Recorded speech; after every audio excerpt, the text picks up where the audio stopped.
Picture this.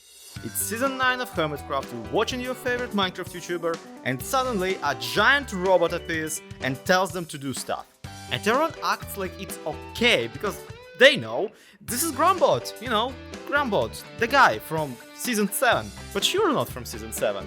And you feel like you may be missing out on some critical need-to-know information concerning the character at the moment, which tends to happen when a character is absent for like 2 years. But even if you are from season 7, you probably noticed that there's plenty sus with this particular robot suddenly appearing anyway. It claims to be from an alternative dimension and is much more efficient in actually getting his way. Luckily for you, here at Hermitcraft Recap, we try our darnest to keep you in the loop and informed. So today, let's dive into the history of this charming automaton and discover who is Grumbot. But also, is it Grumbot? Well, first we actually will have to answer a much better question. Why is Grumbot? Part 1. But why though?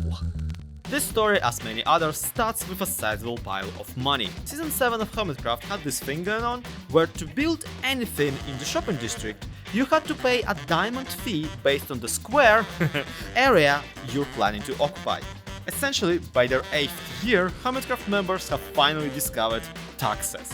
Unfortunately, right after that, they decided to discover politicians. I hereby suggest that in order to build a shop, you pay for the land you use by putting diamond blocks here. By week 9, the sum total gotten too big to shake a stick at, and I can't prove that Grian wanted to get his hands on it, but there is not exactly a reason given why he decided that his buddy Mumbo Jumbo should be the mayor. I mean, there is, and that he thought it would be funny. And admittedly it was.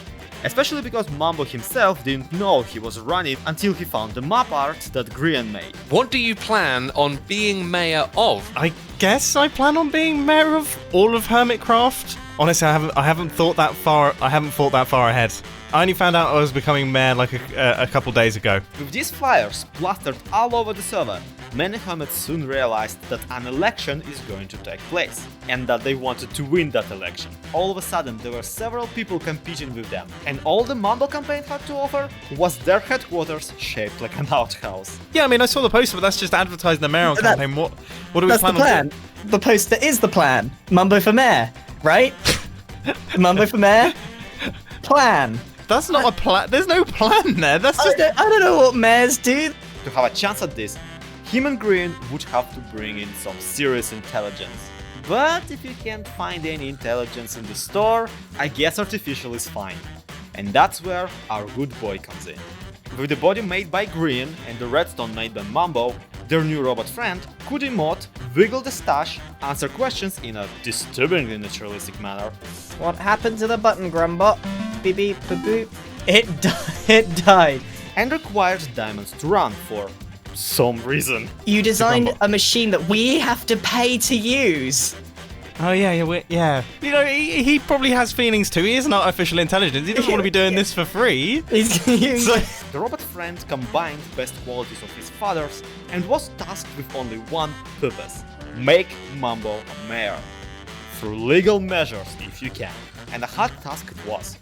No one else had a robot assistant per se, but they did have plenty of their own ideas. So let's see what Grumbot was actually up against. Part 2. The tragedy of Grumbot. Mumbo becoming a mayor started out as a joke. Other people took this way more seriously. False Symmetry, for example, has immediately joined in on the map art pile and made her own campaign.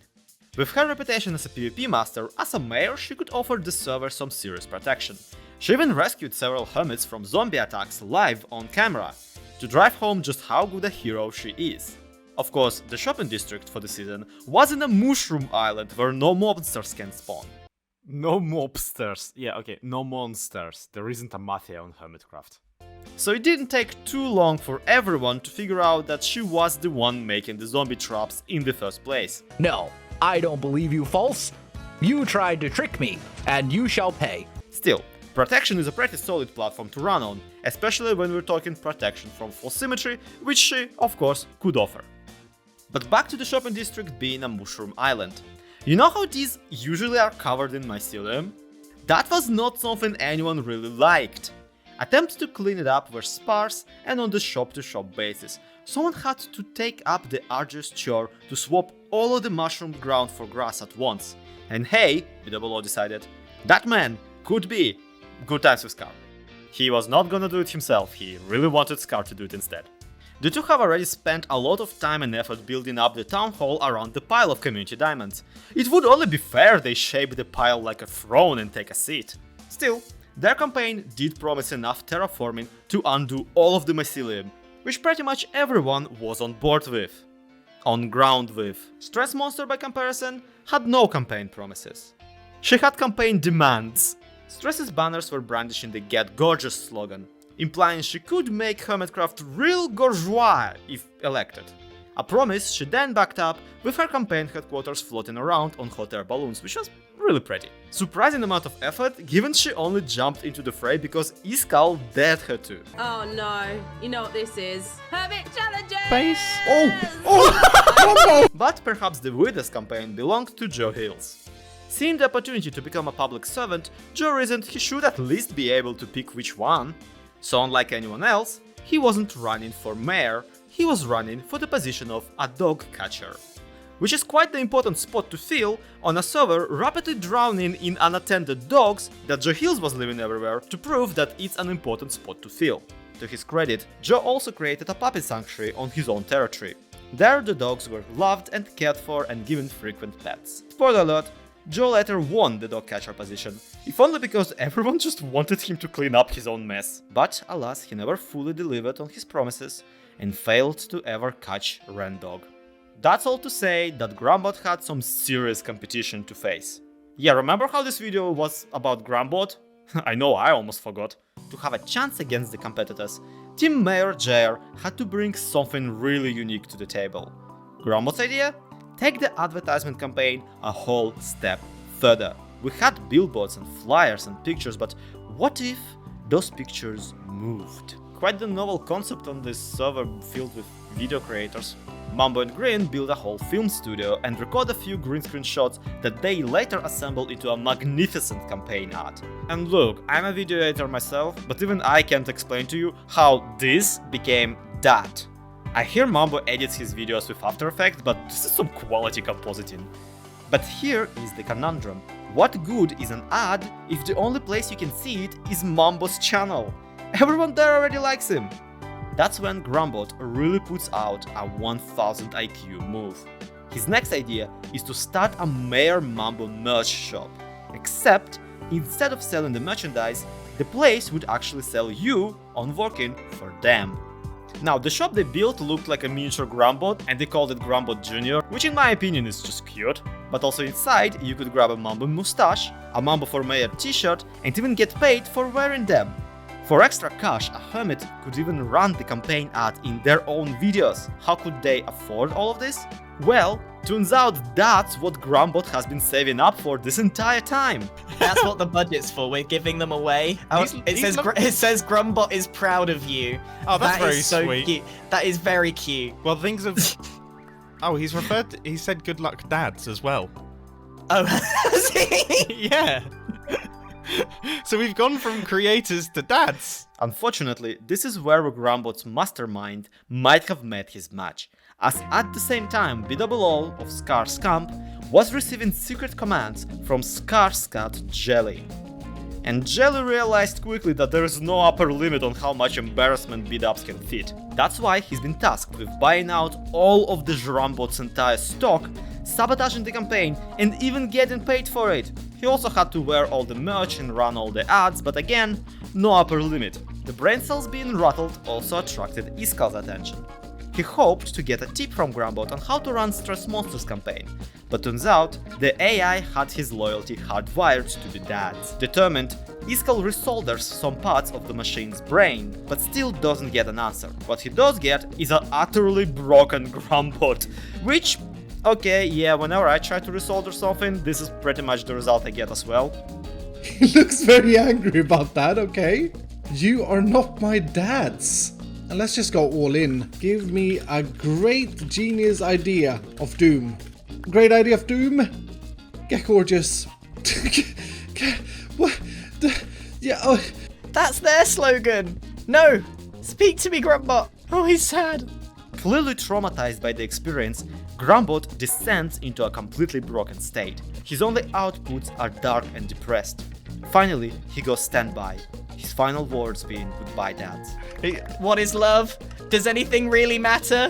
What is anger? Am I loved or used? He's having an existential crisis. Smoke coming out the top of his head. What? And it doesn't help that shortly after, the mayoral vote goes off, and Mumbo loses to Scar. Like, it's not even close.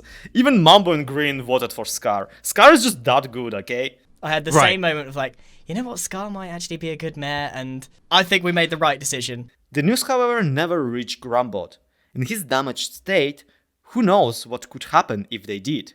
Instead, Grian and Mumbo built a wooden box around him, basically a matte painting of the horizon, and just pretend that the mission was a success. Grumbot's life has meaning. Grumbot's life has meaning. We did it.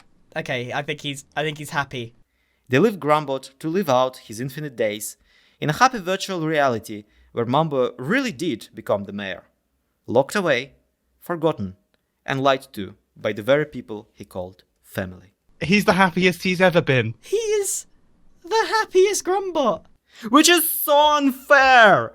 I know this is a make-pretend robot in a video game about cubes, but hear me out here. Not only had Grumbot at no point been anything but pleasant and helpful to everyone, but also, and much more importantly, from the in-story logic, Grumbot is essentially a person. You know, he probably has feelings too. He is an artificial intelligence. He doesn't want to be doing this for free. It He's- says Grumbot is proud of you. He said good luck, dads, as well. He's having an existential crisis. What if it was all a dream? Do I have control? Am I good? He's Are gonna we good notice. people? I think so. Is this a good thing to do? Yeah. Yeah, remember? He has feelings, he displays emotions, and most importantly, he gets mental breakdowns, which in my opinion is the actual test for humanity, frankly. Justice for Grumbot, let our boy start his own Skynet, he deserves it. But now that I think about it, he might actually have started that Skynet, by the way. All throughout Season 8, Doc M and Rendog have been running through an internet scavenging hunt. The hints dropped in their videos led to websites and interfaces that the fanbase solved, then that played into the videos, and so on and so on. The massive reveal at the end is that the whole season took place in a simulation world hosted in virtual reality. All on a spaceship being helmed by Rainbow the Hippie, and you guessed it, our precious boy, the Grumbot. Though I would argue that being scrapped for spaceship parts is still an incredibly cruel final fate for the character. But luckily it turned out that it was in no way final, because a season and a half later, against all odds and the established canon, Grumbot came back. At the moment of recording this, Hermitcraft Season 9 is in full swing, and Grumbot has come back through a dimensional rift in Grian's basement. To be quite frank with you, I was planning on covering everything that happened with him after in this video as well. But looking at it now, not only has this video already went on for entirely too long, but also the story of Grumbot is still very much actively unfolding. So I realized that whatever speculations or ideas that I can bring to the table will just make me look like an idiot after the actual thing comes out and it's completely wrong. So for the time being, I think the story of Grumbot is better left alone, unless of course you want to have some speculations down there in the comments, which I will happily read. I know this got a little bit weird and personal by the end here, and that's why I'm so incredibly grateful for you actually bothering to watch it to the end. Somehow this felt very important to me to make, and having made it, I feel so much better now. A like and a subscription would absolutely be appreciated, because that way I'll see you next time on the Hermitcraft Recap.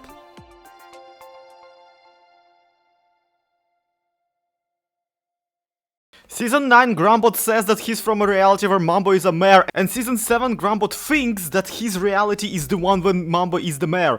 They might be the same Grumbot actually, and the Doc M ending is not even canon anyway. It makes sense, I promise!